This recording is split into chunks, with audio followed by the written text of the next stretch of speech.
plus légitime de défendre les intérêts des populations. Évidemment, ce que fait ce compatriote Guy Maïssagna, comme je le disais tantôt, évidemment, c'est tout à fait normal. Donc, il ne représente aucun danger pour la sécurité des institutions de la République. Il faut le libérer. Ça n'a aucun sens de le retenir injustement dans les grilles donc, de détention. Donc, voilà ce que je voulais dire au niveau, donc, succinctement sur la situation, sur les situations inadmissibles de notre pays.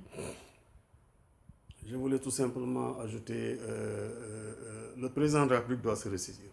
Ça, vraiment, c'est la moindre des choses. Et tenir en main, vous venez tout juste d'être élu, justement, oui, justement, ça, Dieu seul sait. Mais vous avez tout juste récemment d'être élu au sommet de l'État, président de la République. Donc, il faut évidemment prendre vos responsabilités, rappeler à l'ordre tous les tenants du pouvoir. Évidemment, on a l'impression que presque au Sénégal actuellement, le faux est partout. Les trafics de faux billets, je ne sais pas moi, le faux est partout. Un ami Casamance me disait, on disait, Sénégal ici, tout est faux. Il a peut-être raison. Il faut mettre les choses sur les rails, il faut mettre les choses en ordre. Pourquoi continuer à des centaines de milliards sous forme de faux billets dans le circuit monétaire du Sénégal? Mais qu'est-ce que ça veut dire ça? C'est l'économie qui est en lambeaux. C'est l'économie qui est en lambeaux. Récemment, j'ai un avion qui a été... tous les passagers sont en train d'être fouillés au niveau notamment de l'aéroport John Fitzgerald Kennedy. Et ce sont les effets collatéraux de ces événements regrettables qui sont la fabrication de faux billets. Maintenant, on se spécialise dans la fabrication de faux billets. Il faut mettre un terme. Évidemment, la gendarmerie, notamment au niveau de sa section de recherche, est en train de faire des efforts. Nous encourageons, mais ce n'est pas suffisant. C'est au sommet de l'État qu'il faut réagir. Il faut mettre un terme à ces choses-là. C'est inadmissible. L'éducation, la santé, notamment les services sociaux. Tous les jours, on voit dans la presse des gens qui sont en mal et qui ne sont pas pris en charge. L'État est complètement démissionné. C'est la santé des populations. La santé, les urgences, ils ne sont pas pris en charge. On vous vagabonde d'hôpital en hôpital. Ça, c'est inadmissible, ça. C'est légal.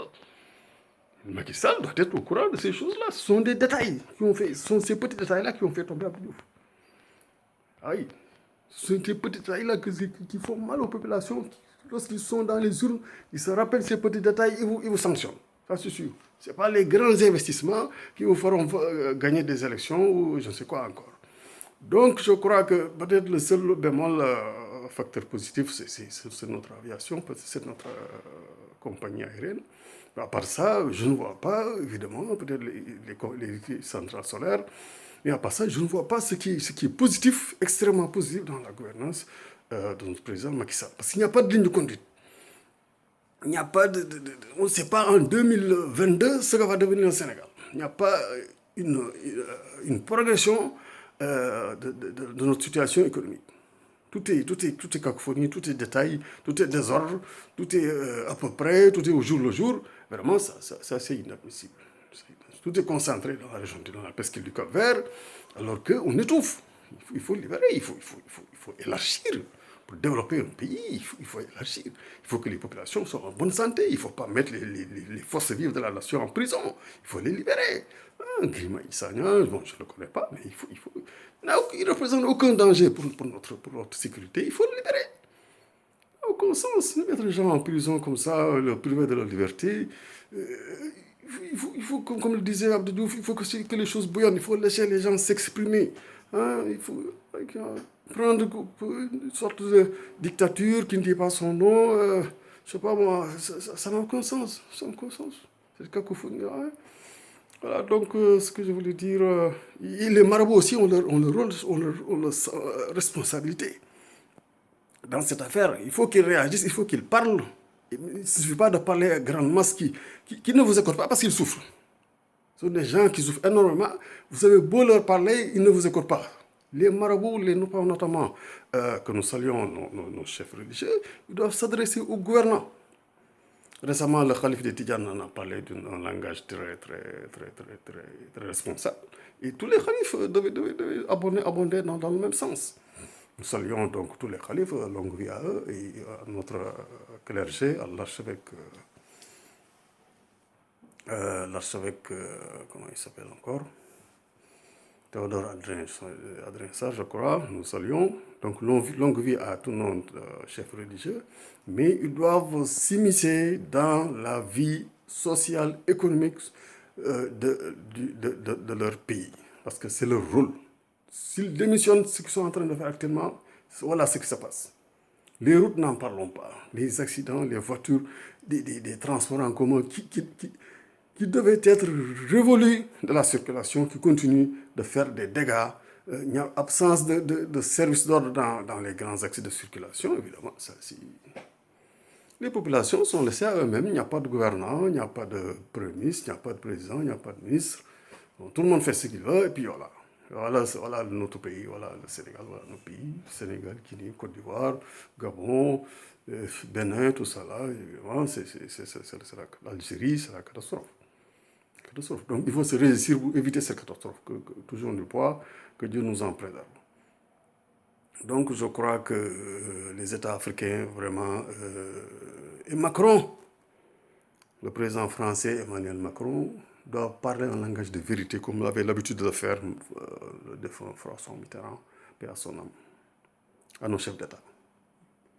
Ils ont besoin d'un langage de vérité, même sur le franc CFA, même si on n'est pas grand expert, évidemment, nos États ont besoin d'une certaine autonomie. Évidemment, même on a beau parler d'une monnaie africaine, mais quoi qu'il en soit, quelle que soit la valeur de cette monnaie africaine, tous les échanges se feront en devises, soit en dollars ou en euros. Donc le commerce, ce qui est important pour le développement, c'est exporter davantage et importer moins. Donc ce n'est pas la valeur de notre monnaie qui fera notre développement, c'est la qualité de nos exportations et essayer de consommer local pour essayer d'importer, donc essayer de réguler donc, la balance commerciale et la balance des paiements.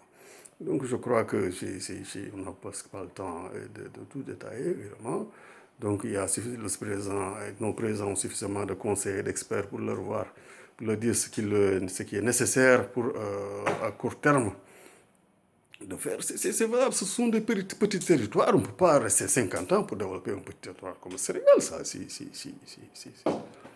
Normalement, c'est regrettable. Comment il s'appelle encore, le président américain? Comment il s'appelle encore? Donald Trump a raison de dire, c'est la cacophonie, c'est la merde dans les pays africains.